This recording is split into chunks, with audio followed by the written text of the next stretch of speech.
दोस्तों, मैं शुभम पांडे हूं और स्वागत करता हूं आपका खबरी विशेष में। आज हम लोग मौजूद हैं भोपाल के बिट्टन मार्केट में, जहां पे डिक्की द्वारा ऑर्गेनाइज्ड है एक बिज़नेस फेयर, जहां पे करीब 250 स्टॉल्स लगे हुए हैं अलग अलग इंडस्ट्रीज़ के ऊपर। आज हम लोग साथ में ये पूरा फेयर घूमेंगे और जानेंगे क्या है यहाँ पे और कैसा है। लेकिन उससे पहले मैं आपको ये पर्टिकुलर एरिया दिखाना चाहूँगा जहाँ पे माननीय डॉक्टर भीमराव अंबेडकर जी के बारे में एक छोटी सी प्रस्तुति है। वो डिस्प्ले में उनकी पूरी हिस्ट्री बताई गई है कि उन्होंने कैसे शुरुआत करी, कैसे उन्होंने डिफरेंट इंडस्ट्रीज़ में अपने आप को इस्टेब्लिश किया। और देखिए, बहुत ही अच्छा है वो कैसे टेक्सटाइल इंडस्ट्री में घुसे।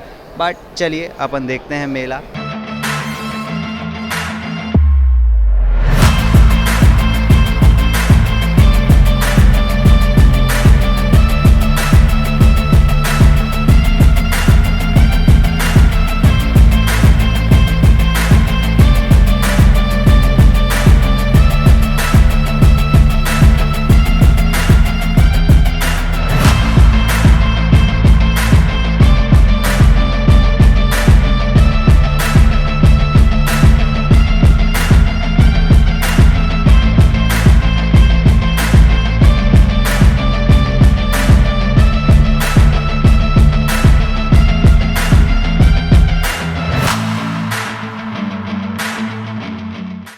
नमस्कार, मेरा नाम महेंद्र बागड़े है और analyst and strategic enterprises from Indore. और हम लोग जो नए स्टार्टअप कंपनी है, हम उनको बैक एंड सपोर्ट करने का काम करते हैं। उनका ब्रांडिंग करना, मार्केटिंग करना, इंडस्ट्रियल परमिशंस हो गए आपके, उसके बाद जो गवर्नमेंट इंसेंटिव्स है, हम उसके लिए भी उनको मदद करते हैं सारी।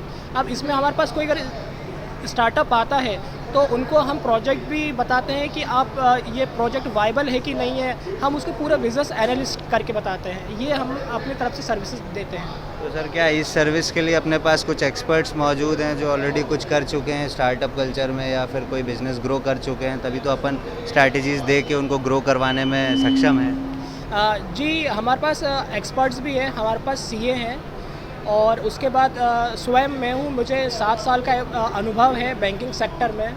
मैं रिलेशनशिप मैनेजर HDFC में रह चुका हूँ। मैंने 7 साल वहाँ पे दिया हुआ है। तो फाइनेंस बैकग्राउंड में मैं हेल्प कर लेता हूँ। और बाकी अगर हम लोग जो बैंक रिपोर्ट्स बनाते हैं वो हमारे सीए बनाते हैं। सर, मतलब बैंकिंग और सीए के अलावा अगर कोई स्टार्टअप आएगा तो उसको कैसे अपन ग्रो करेंगे?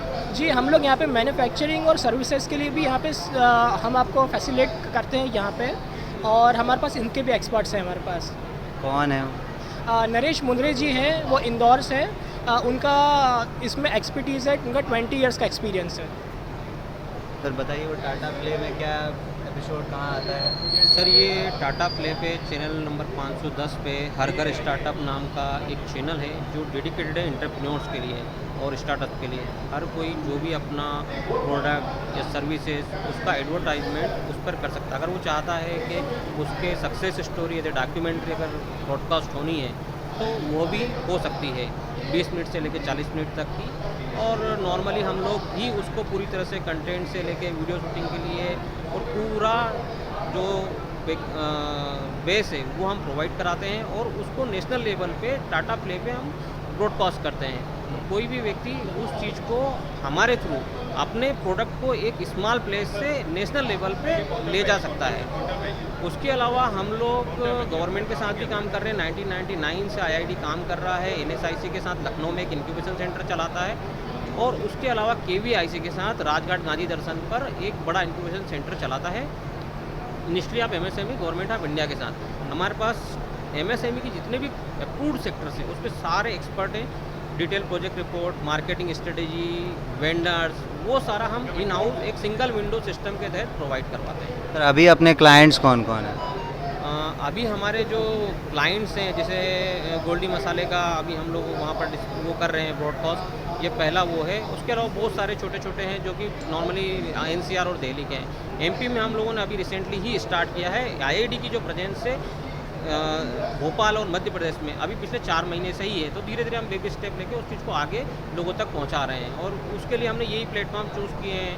जैसे हमने इनको हमारे एसोसिएट पार्टनर बनाया है हमारे साथ, हम हमको लेके साथ में आगे बढ़ रहे हैं। ऐसे ही हम लोग दूसरे जो भी एक्सपो में आ रहे हैं उनसे कांटेक्ट कर रहे हैं। अधिकतर एक्सपो हमने कवर किए हैं अभी रिसेंटली लास्ट 4 मंथ्स में, और कोशिश करने के हमारी प्रेजेंस ज़्यादा से ज़्यादा बढ़े। सर आपका नाम और आपके स्टार्टअप के बारे में। नमस्कार, मेरा नाम डॉक्टर आदर्श कोदंडा है। मेरा स्टार्टअप आइगन लैब्स एलएलपी है हैदराबाद से। मैं ड्रोन्स और आर्टिफिशियल इंटेलिजेंस पे काम करता हूँ। ड्रोन्स के साथ डिफरेंट पेलोड्स इंटीग्रेट करके डाटा फ्यूजन करते हुए, और आर्टिफिशियल इंटेलिजेंस हम जानते हैं कि एआई अभी अपने हर एप्लीकेशन पे आ चुका है, जिसका इस्तेमाल करते हुए मैं चीज़ों को और रिलायबल और अच्छी तरह से कैसे किया जा सकता है उस पर काम करते हैं। जहाँ आप जैसे देख सकते हैं डिफरेंट एप्लीकेशंस, इसके कैमराज या अलग अलग पेलोड्स लगाते हुए मैं एग्रीकल्चर को ऑप्टिमाइज़ कर सकता हूँ। सिविल इंस्पेक्शन, ब्रिज के इंस्पेक्शन के लिए इसका इस्तेमाल हो सकता है। और डिफेंस में भी मैंने कुछ प्रोजेक्ट्स किए थे डीआरडीओ जैसे ऑर्गेनाइजेशंस के साथ। और इंडस्ट्रियल सर्वेलेंस सर्वे तो हम जानते ही, ये ड्रोन्स का इस्तेमाल काफ़ी बड़े पैमाने पे होता है, बट उसको और कैसे बेहतर किया जा सकता है आर्टिफिशियल इंटेलिजेंस का इस्तेमाल करते हुए, डिफरेंट पेलोड्स का इस्तेमाल करते हुए डाटा फ्यूजन करना, उस पर मैं काम करता हूँ। जहाँ सॉफ्टवेयर, फर्मवेयर और इवन जैसे आप देख सकते हैं कंट्रोल हार्डवेयर को भी मैं डेवलप करता हूँ if need based customized reconfigurable drones बनाने के लिए। तो बेसिकली अपन लोग सिर्फ सॉफ्टवेयर पे काम कर रहे हैं एआई पे। मोस्टली जो इनोवेशन पार्ट है, जहाँ टेक्नोलॉजी जिस तरह से एप्लीकेशन रिक्वायरमेंट आता है वो सॉफ्टवेयर से ज़्यादातर किया जा सकता है। हार्डवेयर उतना ही रखते हुए हम सॉफ्टवेयर में बहुत सारी चीज़ें सोल्यूशन दे सकते हैं, बट नहीं जहाँ हार्डवेयर की भी ज़रूरत है। जैसे कोई एक स्पेसिफिक तरह का ड्रोन चाहिए हमें, तो हम ड्रोन्स भी बनाते हैं, बट ज़्यादातर काम जो टेक्नोलॉजी ड्रिवन है या इनोवेशन जिसकी जहाँ ज़रूरत है वो सॉफ्टवेयर में जहाँ जैसे रिक्वायरमेंट में हम वो अभी फ़िलहाल कर रहे हैं। Artificial intelligence, machine learning, IoT, data sciences और क्लाउड कंप्यूटिंग जैसे टेक्नोलॉजीज़ का इस्तेमाल करते हुए और भी डीप टेक्नोलॉजी ड्रिवन सॉल्यूशंस देने में काम हम कर रहे हैं। जैसे कि आपने बताया आप डिफरेंट सेक्टर्स में काम कर चुके हैं, एग्रीकल्चर सेक्टर हो गया, सिविल साइट्स में हो चुका, डीआरडीओ के साथ काम कर चुके। एक कोई बड़ा टफेस्ट सा एक्सपीरियंस रहा हो, जो कि कोई ऐसा पेचीदा सा केस आया हो, यार ये कैसे होगा, उसके बारे में कुछ थोड़ा सा। एक पेचीदा तो नहीं बोलूँगा, बट एक चैलेंज जैसे है एग्रीकल्चर में ही। हम जानते हैं एग्रीकल्चर स्प्रेइंग इंडिया में बहुत हो रहा है। गवर्नमेंट ने भी कभी एक टाइम पे बहुत सारा सब्सिडी दिया था, अभी भी है, 40% का सब्सिडी है। फार्मर्स ने यूज़ किया है, ड्रोन्स का इस्तेमाल किया है, बट उनसे एक रेसिस्टेंस अभी है कि यार ड्रोन से अभी हमें लगता नहीं कि कुछ ऐसा ज़्यादा काम होगा, क्योंकि उनको वो मैनुअली स्प्रे में उनका जो फीडबैक मिलता था वो उनको ज़्यादा भरोसेमंद लगता है। तो अभी ड्रोन्स पे उनका ज़्यादा भरोसा नहीं है। तो हम अभी जब भी जाते हैं, और ड्रोन सस्ता नहीं है, वो जितना कॉस्ट का है वो बोलते हैं यार हम खुद से कर ले, शायद हम खुद से अच्छी तरह से कर लेंगे। तो वो एक उनका जो फीडबैक है वो इतना पॉजिटिव नहीं है। तो हम उनसे बात करते हैं कि नहीं, शायद जो इस्तेमाल करने का तरीका है वो सही नहीं हो रहा है, वो हमें भी लगा। तो हम क्या करते हैं, पहले अभी जैसे जिस टेक्नोलॉजी पे हम काम कर रहे हैं कि उनको भरोसा दिलाने के लिए, क्योंकि इसकी ज़रूरत है। आज हम जैसे देखते हैं हमारे दादा के टाइम में लोग खुद से ट्रैक्टर खरीदते थे, खुद से एग्रीकल्चर में वो चलाते थे, वो इन्वॉल्व होते थे। हमारे पापा के टाइम में उन लोगों ने उसको जो दादा ने खरीदा वो लोग करते थे, उन्होंने लोगों को लगवा के किया। हमारे जनरेशन के लोग हैं, हम सब पढ़ने के लिए या जॉब करने के लिए एक बार सिटी जाते वापस नहीं आ रहे, तो अभी काम कौन करेगा। जैसे एक बार ट्रैक्टर ने आके बहुत लोगों का, जो बहुत सारे फार्मर्स होते थे, वो 10 लोगों का काम एक ट्रैक्टर करता था। ट्रैक्टर आने के बाद बहुत रेवोल्यूशनाइज हुआ है एग्रीकल्चर। वैसे अभी जिस तरह से उतने भी लोग कम हैं, लोग मिलना मुश्किल है गांव में काम करने के लिए, मेरा प्रोड्यूस लेने के लिए। तो जब ऐसे प्रॉब्लम सॉल्व किए, फिर से फार्मर का वो जो भरोसा है कि ये ड्रोन्स और टेक्नोलॉजी से मेरा काम सही से हो सकता है, कम रिसोर्सेज में भी ये काम हो सकता है, ये हमने भरोसा दिलवाया। पहले मुश्किल था। मेरा नाम वरुण राय है और हम गाय के गोबर, मंदिर के फूलों को रिसाइकल करके ये प्रोडक्ट बना रहे हैं, जो कि हवन कप है, जिसमें कि हमने इस तरीके से पूरा कप बनाया है और इसके अंदर हवन सामग्री डाली हुई है।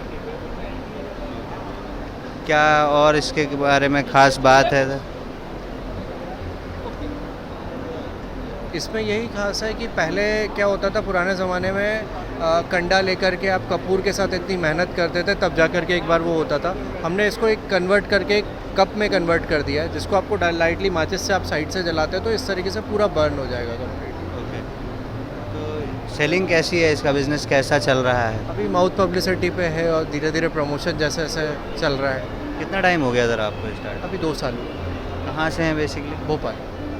चलिए, thank you, wish you all the best sir bro. तो ये देखा आपने डिक्की द्वारा ऑर्गेनाइज्ड बिजनेस फेयर, जो कि कल और होगा, आप जाके इसका लुत्फ़ उठा सकते हैं। बाकी ऐसी खबरों के लिए जुड़े रहिए खबरी के साथ, क्योंकि खबरी की है हर खबर पर नज़र। नमस्कार।